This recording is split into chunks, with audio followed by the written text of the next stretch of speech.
ఆచి chicken masala challenge చేస్తున్నా నీతోని.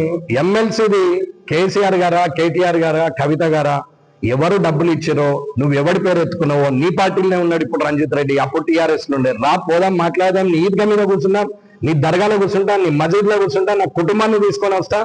నీకు దమ్ము ధైర్యం ఉంటే నువ్వు కూడా నీ భార్య పిల్లల్ని తీసుకొని రా. దొంగల ఫ్యామిలీ, నీ భార్య పిల్లల్ని తీసుకొని రా అంటున్నా. నేను వస్తా. నేను ఇప్పుడు ఎప్పుడు మాట్లాడలా, కానీ నా అమాయకత్వం అనుకుంటున్నాను, నా చేతగానితనం అనుకుంటున్నాను, నా సింప్లిసిటీని, నా కైండ్నెస్ని వీక్నెస్ అనుకుంటున్నారు. నేను సింపుల్గా తిరిగితే లీడర్గా కనపడట్లా. మర్యాదగా మాట్లాడి భాషా ప్రయోగం చేయొద్దు, అసందర్భ ప్రలాపనలు చేయొద్దు అని యువతరానికి ఆదర్శంగా ఉండాలని నేను ఆలోచిస్తే, జనంలో నా చేతగానితనం అని నిన్న ఒకటి రాస్తాడు ఆ డోడోగని. ఈగోనట. ఈగో ఎక్కడన్నా? నేను ఏ స్థాయి దాకా మాట్లాడాలో మాట్లాడినా. అన్ని మాట్లాడి ప్రయత్నం చేశాక కూడా ఇద్దరు కలిసారు. కానీ నేను దిగింది ఈ ఇద్దరు కలవద్దని దిగినా కానీ నేనేదో అధికారం కోసం దిగలేదు. ఈ ఇద్దరు కలిస్తే ఏమవుతుంది? మళ్ళా కబ్జాలు అవుతుంది, మళ్ళా సెటిల్మెంట్లు అవుతాయి, మళ్ళా గొడవలే, మళ్ళా ప్రజా దర్బారే, మళ్ళా మాస్టర్ ప్లానే. ఇవాళ చుట్టుముట్ట ఇవాళ అందరూ కూడా కాంగ్రెస్ గెలిపించారు. పోయినసారి అయింది ఏంది, మళ్ళీ ఇవాళ అయింది అవుతుంది. రేపు పొద్దున ఈ కౌన్సిలర్లు అందరూ మళ్ళీ అందులోనే కూర్చుంటే మంచిగా 50,000 ఇచ్చే, ₹1,00,000 ఇస్తే మళ్ళా సంతకాలు పెట్టారా కాదు. అదృష్టం ఏంది అంటే 40 మంది కొత్త వాళ్ళు ఉన్నారు, 10 మంది పాత వాళ్ళు ఉన్నారు. ఈ 10 మందిలో 10 మంది జనం అయిపోలే. వాళ్ళేమి పెద్ద బట్టవాజుల లంగలేం కాదు. బట్టవాజుల లంగలంతా ఇంకా పేరు ఖతమైంది. ఓడు కూడా గెలవలే, ఖతం ఏడ కనిపించలేరు. ఈ పార్టీ ఆ పార్టీ ఈ పార్టీ అన్ని తిరిగిపోయి కూడా ఓడిపించింది. అలా దరిపాలక మినిస్టర్కు అప్పుడు వార్నింగ్ ఇచ్చినాడు, బిడ్డ నిన్ను బెడ్ రిటర్న్ చేయకపోతే నేను రమణారెడ్డి కాదు, నీకు పెరాలసిస్ వస్తుంది, లేకుంటే బెడ్ రిటర్న్ అవుతావు 100%. నీకు వచ్చే ఎలక్షన్ల లోపల నేను బెడ్ మీద ఉంచకపోతే నేను రమణారెడ్డి కాదు, చూసుకోను. నా మొండితనం కూడా చూడండి.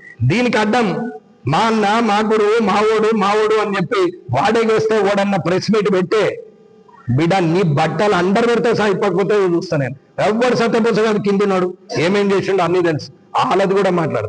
నేను మాట్లాడేది కాదు బిడ్డ, నేను మాట్లాడేది కాదు అన్నాడు. నేను ప్రెస్ మీట్ పెడితే నా మీద జూనియర్లు పెడితే ఈడ మాట్లాడిన క్యాడర్ ఉండే ఆ ప్రెస్ మీట్లో ఒకసారి చూసుకోరి.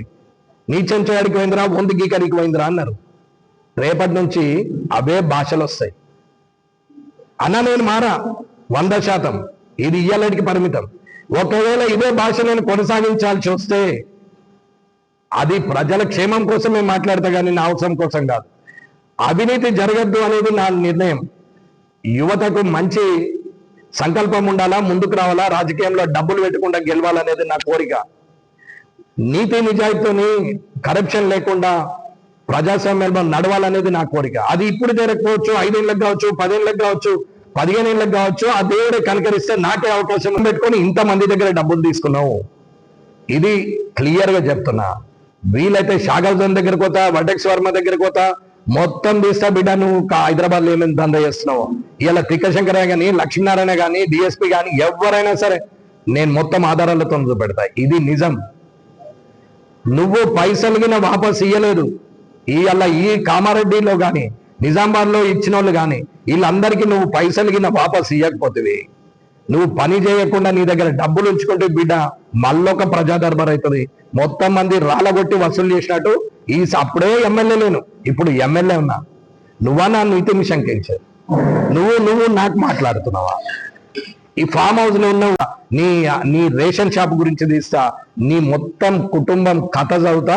విత్ అవిడెన్స్ అంటున్నాను. అట్టిగా మాట్లాడేది లేదు బిడ్డ. మళ్ళొక్కసారి నా గురించి మాట్లాడినా, అరే గెలిస్తాం, పోతాం, నీతిగా గ్రీడిగాన్ని కాదు, పట్టుకొని పీకులాడతలేను, చెప్పుతోని కొట్టినా. నువ్వు మళ్ళా నేనున్నా అనేస్తున్నావు. అది నన్ను నిలగొడితే పోతా. నన్ను విస్మరిస్తారు అని అనుకున్న రోజు పోటీ కూడా చేయలేదు. నన్ను ప్రజలు విస్మరిస్తారు అనుకున్న రోజు పోటీ కూడా చేయ. అంత ఆత్మాభిమానం ఉన్నోని. అహంకారానికి, ఆత్మాభిమానానికి తేడా తెలివని నువ్వు. సింప్లిసిటీకి, చాతగానితనానికి, అంటే నిజాయితీకి, చాతగానితనానికి తేడా తెలివని నువ్వా నా గురించి మాట్లాడే?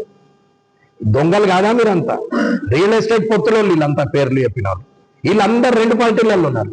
వీళ్ళకు మున్సిపల్ లేకపోతే రేపు పొద్దున మళ్ళీ 2 సంవత్సరాలుగా ఏమీ పీకలేకపోయినాము.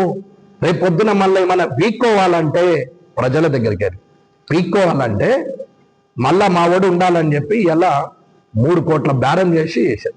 సిగ్గు శరం ఏమన్నా ఉండాలా? లక్షలు తీసుకుంటాను. ప్రజలు 16 మందికే తీర్పిచ్చారు. నేను 16 మందిని హ్యాపీగా ఉన్నా. ఏమి లేని 2కి వెళ్ళి 6 అయింది, 6కి వెళ్ళి 8 అయింది, 8కి వెళ్ళి 16 అయింది. పెద్ద వాళ్ళు మంచి వాళ్ళు 30-40 ఏళ్ళ చరిత్రలు ఉన్న వాళ్ళు మారంగలేంది. ఈడ కౌన్సిలర్లు ఇటాట్ అయితే గాలనంటే ఏమొస్తుందనా? కౌన్సిలర్లకు ఏమాత్రము తెలివంతనము పాపము అమాయకులను క్యాంపులలో పెట్టి ప్రెషర్ చేసి ఇష్టం లేకుండా ఇష్టం ఉన్నట్టు చేశారు. అంతే తప్ప వాళ్ళకేం తెలుసు? వీళ్ళు పెద్ద లీడర్లని బ్రోకర్లు. వీళ్ళు మొత్తం మంది కలిసి చేసినటువంటి గూడుపడానే బ్రోకరిజమే ఇవాళ మున్సిపల్. అయినా నాకు 36 మంది ఇవాళ 49 మంది మీద గౌరవం ఉంది. ఇవాళ చైర్మన్ ఉమారాణి గారి మీద నమ్మకం ఉంది, వైస్ చైర్మన్ గోదావరి గారి మీద నమ్మకం ఉంది. తప్పు చెయ్యరు అని